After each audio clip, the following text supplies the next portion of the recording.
So yun, good morning po mga digma. So yun, sana po ay safe po tayong lahat.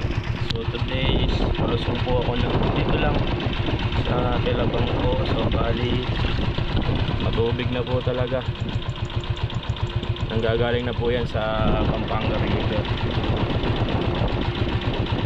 So yun, di ko alam kung makakapasok pa dito.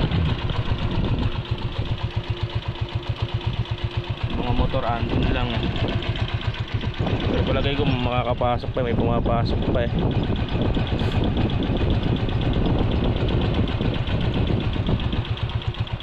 So try natin mga digma. Try natin pumasok.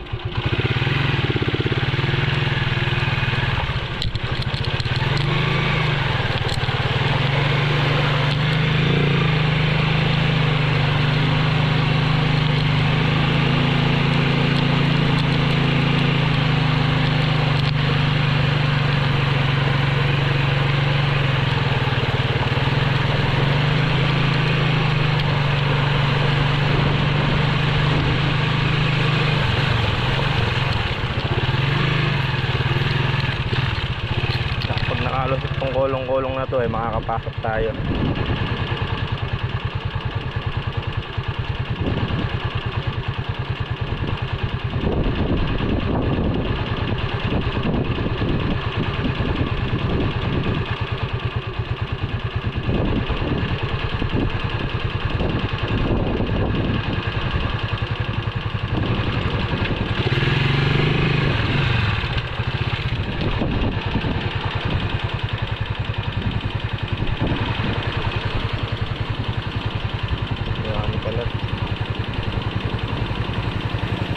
Eh may kitatay ka rin yang? May kita. Kaya pang pumasok mga digma, nakapasok pa yun eh. Naalala ko si tatay, nandito pa yata, lumusong pa yata. Pero pagka hindi ko na nakita yung motor niya dito eh, uwi na tayo.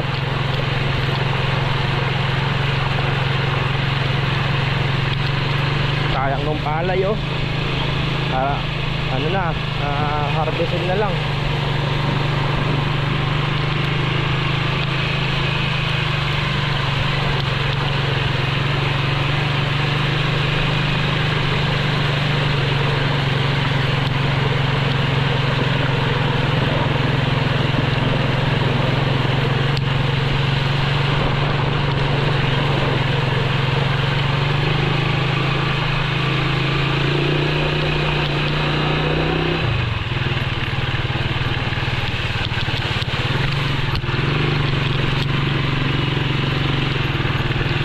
Gawi mataas, ayan mga tubig yung daan.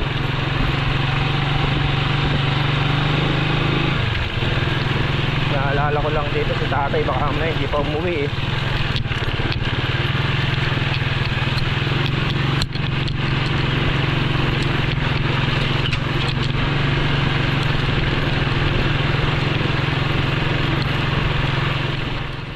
mga digma. Ito yung palay ng pinsan ko. So mga bali mataas din yan. Baga hindi rin naabot basta-basta ng tubig.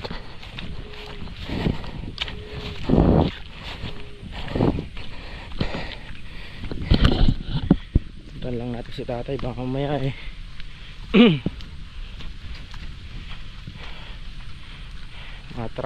matrap siya, nakasingle pa man din. Bali tayo lang kasi namin yung mga kawayan na naputol, tsaka yung mga pinagbakasan ng kubo. So 2 days na kami nagtatali mga digma.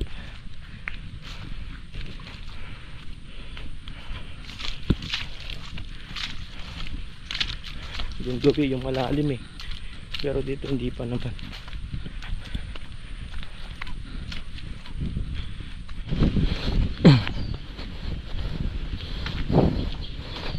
Hindi magaganda ng kubo nila dyan.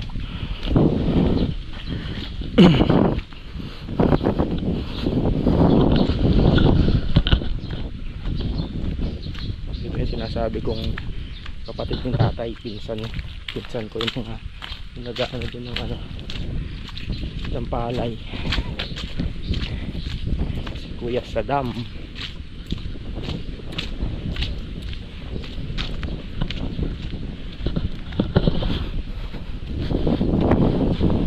Ganda din ang niya, kalabasa.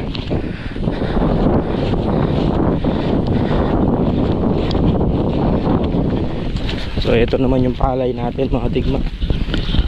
Yung palay ko.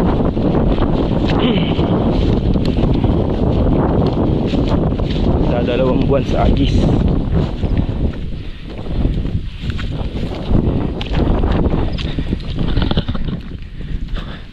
Pagka ito nalubog to, lubog na sa baryo, marami nang mapeperwisyo pagka yan nalubog pa. Mataas na bahagi ito mas mataas pa sa bawit.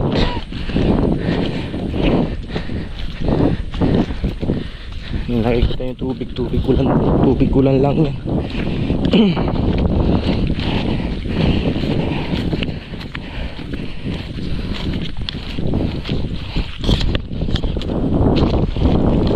Pupunta sa kubo.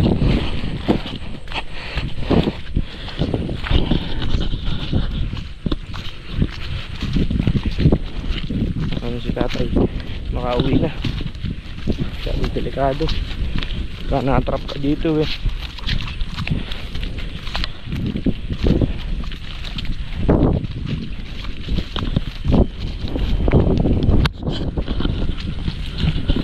Ang palay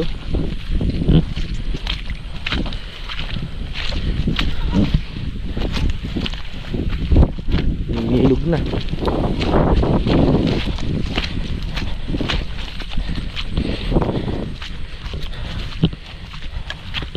So wag naman sanang malubog. Yun mga digma, dito na po tayo sa kubo. Ayan yung ilog. Hindi pa naman siya maapaw talaga. Mga ano pa, 2 feet.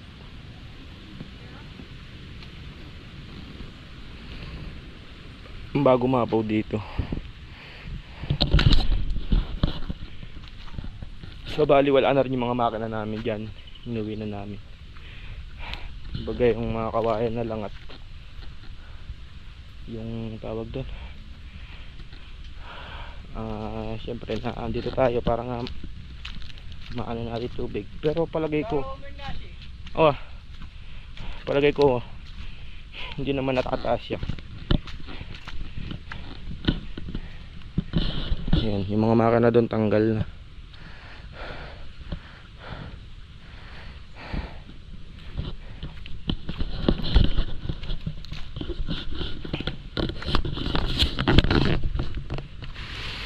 Yan, nakatali na lahat ng kawayan.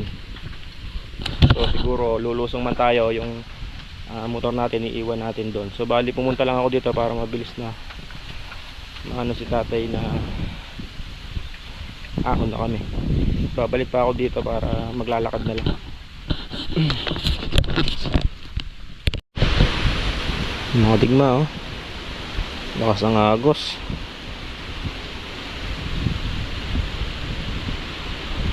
So pagka umangat dito, mataas pa yun ng siguro mga 1 feet pa yung taas ng palay pagka umangat dito. So bali mga 2 feet pa yung bago umangat dito, mga 2 feet pa siguro. Hanggang siguro tumaas pa ng 1 meter yan, aabutin na yun, pero hindi naman siguro malulubog. So wag naman sana mga tigma. So yun, bali ngayon wala tayong medyo nakapag-cover kami ngayon, kaya wala ting upload ng ilang araw, sa linggo yata. Yun nga, yung kubo binaklas. Tingnan nyo na lang sa sa mga susunod na mga tigma, yung mga kaganapan bago tong bagyong Karina, sa mga susunod na video.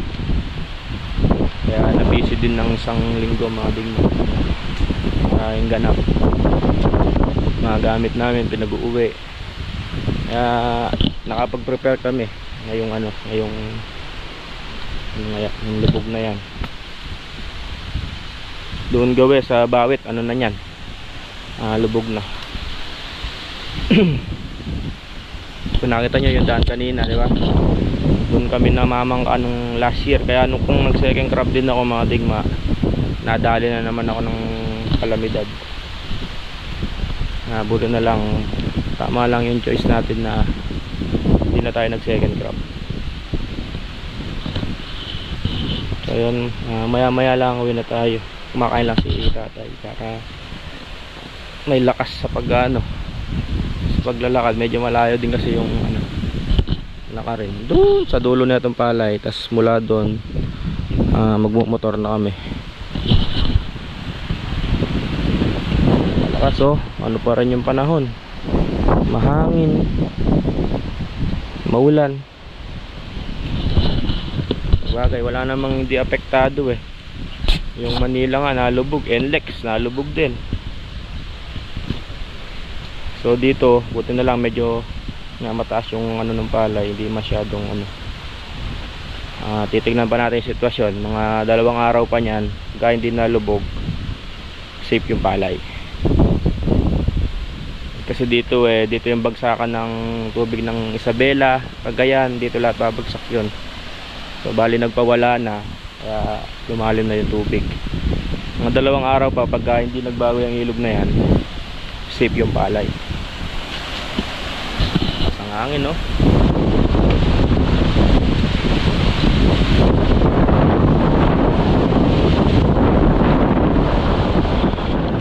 Yan mga digma, uwi na kami.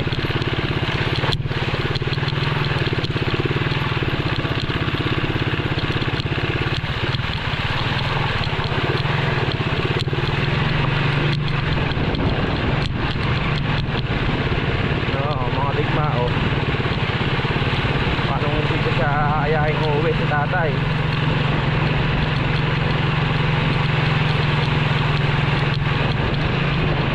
kayang ng palay hinayang ako sa palay. Napipil ko rin napipil niyan mga digma nung last taon, ganyan yung palay ko.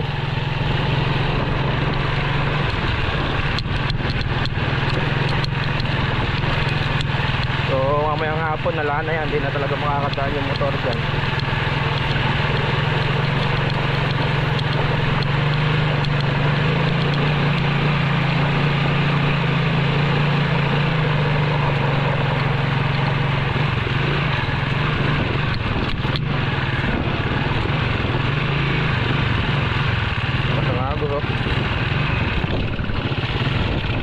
Paunahin natin si tatay, malalim dun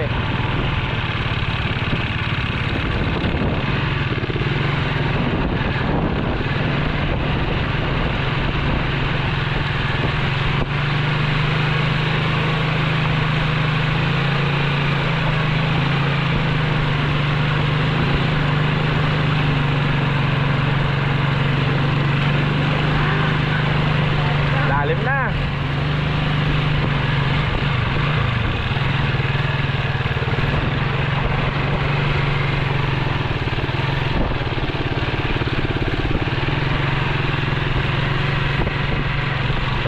maglilinis ng ano yun mga digma, maglilinis ng motor.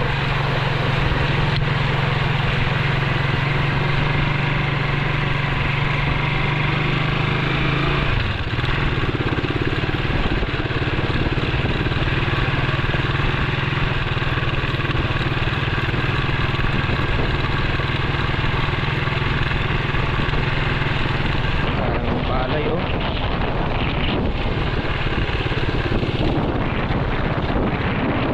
Laki ng alon.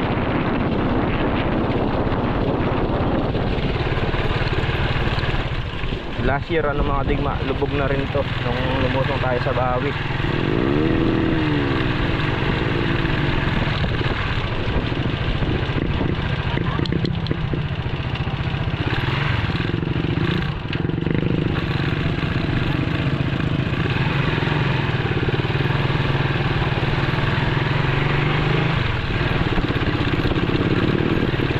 So yun mga digma, so hanggang dito na lang to. See you sa next vlog mga digma. And ciao. Mercy.